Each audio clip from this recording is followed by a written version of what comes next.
Alors moi, je vais spécifiquement m'appesantir sur cet imbroglio politique auquel nous sommes en train de vivre. Je crois que la seule solution qui vaille, c'est de considérer la religion. Parce qu'on dit très souvent, sans religion, on ne peut prétendre à une morale. Donc pour moraliser le paysage politique, il faut nécessairement passer par la religion. C'est par la religion. Sans religion, on ne peut prétendre à une morale. Mais aussi sans morale, on ne peut être censé établir une loi, comme je viens de le dire. D'ailleurs, Emmanuel Kant l'a si bien dit que pour une bonne morale, il faut les trois croyances. Il faut l'existence de Dieu, la pérennité de l'âme, mais aussi le règlement de compte éschatologique de l'au-delà. Donc impérativement, il faut une religion. Alors, si on arrivait à avoir des gens qui ont une certaine religiosité, ils seront en mesure de nous honorer dans cette assemblée.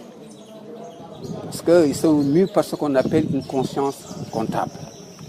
Parce que la religion élève en chacun de nous ce qu'on appelle une conscience comptable, sur l'autel de laquelle se dresse le monument de la morale, sans quoi on ne peut vraiment prétendre à une vie saine, comme on le souhaite. Donc impérativement, il faut une religion. Pas de procéder à des homélies dans l'Assemblée, mais de vivre ces religions en soi. Imam, vous le dites parce que vous considérez que la législature n'a pas répondu aux attentes des Sénégalais? Ah, mais évidemment. Et les gens se sont plaints. Parce que la législature passée a été minable. Ça, il faut oser le dire. On a senti quand même que les gens étaient mus par leur intérêt personnel. Alors, il faut que ça cesse. Quand on est dans une assemblée, il faut penser aux autres. On n'est pas là pour soi, on est là pour les autres. Et quand on n'est pas animé d'une certaine religiosité, d'une certaine moralité, on ne peut en aucune façon mener à bonne fin la responsabilité qui incombe.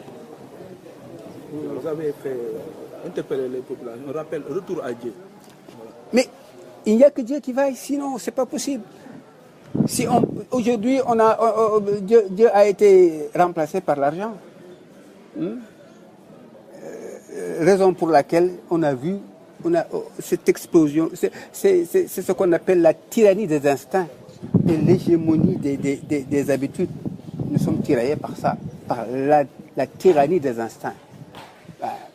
Mais avec la religion, ça peut tempérer cela, ça peut quand bien même nous pousser à de meilleurs sentiments, à de meilleures conduites. Parce que sinon, on a complètement perdu le nord. On ne sait plus où on va et qu'est-ce qu'on fait. Voilà tout le drame.